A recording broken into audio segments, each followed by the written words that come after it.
All right, well, if you're just now following us and tuning in, we continue to cover a tech malfunction with the cybersecurity firm CrowdStrike after the company suffered a major outage. This crippled airports, businesses, airport, and government services around the world this morning. And joining us in studio is a tech expert with PC Professor Robert Feldman. Robert and I have worked together many times on several stories. You're the first person I thought of this morning when we were trying to get some information, because I'll be honest, this is confusing, because when you hear a some kind of a cyber issue, you immediately think, well, I can use my phone, I can get on the internet. So explain a little bit about, from your perspective, what happened this morning and how you can explain it to us. Right, well, I was sleeping like most people and safely sound, thank God. And with that, we wake up. When you do wake up and you want to do your automatic updates, that's where we're having the problems. We right now have integrated development. We have integrated continuous upgrades happening to our phones. If CrowdStrike had this issue and has a problem, it has a bad patch out there, we don't want to upgrade. You want to be able to shut down your device. You don't want to use it. So I'd imagine there's going to be a lot of IT directors out there right now that are asking their staff to not turn on their systems. If we know we have something that's about to have an issue, to shut down a system, don't turn on your devices, because we don't know if you're integrated with CrowdStrike, if there's going to be a bad plugin and a bad patch. So to avoid it, it would be to unplug. So to be patient while we're in the middle, while we figure out what's going on, while we can get the upgrades deployed and the patches deployed, and to make sure that we have a good backup, so we can do restores of our servers and we can be backed and functional safely again. And so, Stephen, if you don't mind me jumping in here, so you and I were chatting for a second. You're saying, we've mentioned Starbucks, for example. It doesn't necessarily mean that they were affected by this. It means somebody might have been able to say, stop, unplug, we gotta restart this, so we aren't affected. We don't know yet. That would be my guess going in, that Starbucks not necessarily hit, that their data is being taken, that there's an issue there.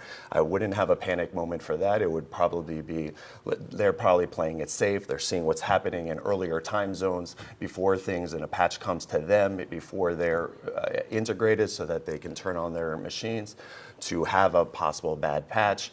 To avoid it, don't even turn it on. Avoid it. Let's go electronic. Let's go to paper, and we'll be safe to see another day. Okay, and I just want to understand this a little better. So CrowdStrike is a security firm, That's right. And it had an update for, say, systems like Microsoft, correct? Right. And so something went wrong there. Right. Is it normal for, you were seeing this across the world, is it normal for something like CrowdStrike to have so much influence over something that affects so many people like this? So that's going to be normal. CrowdStrike's a fabulous company with a great reputation, and they're great developers, and they put out great products.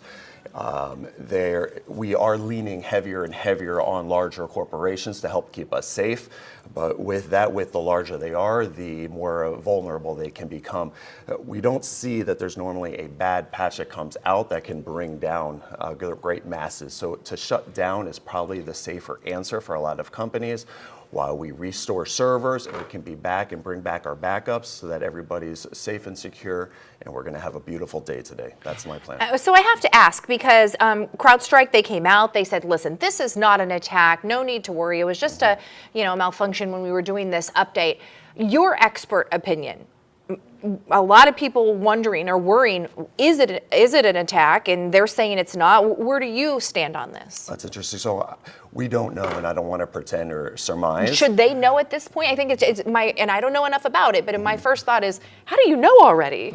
Yeah, so they won't know until they figure out what's going on. They're seeing what's happening, but they have to break it down, and that's going to take some time. Okay. So we don't know. We do know that before a patch comes out, we know it's very much tested. We know they usually work.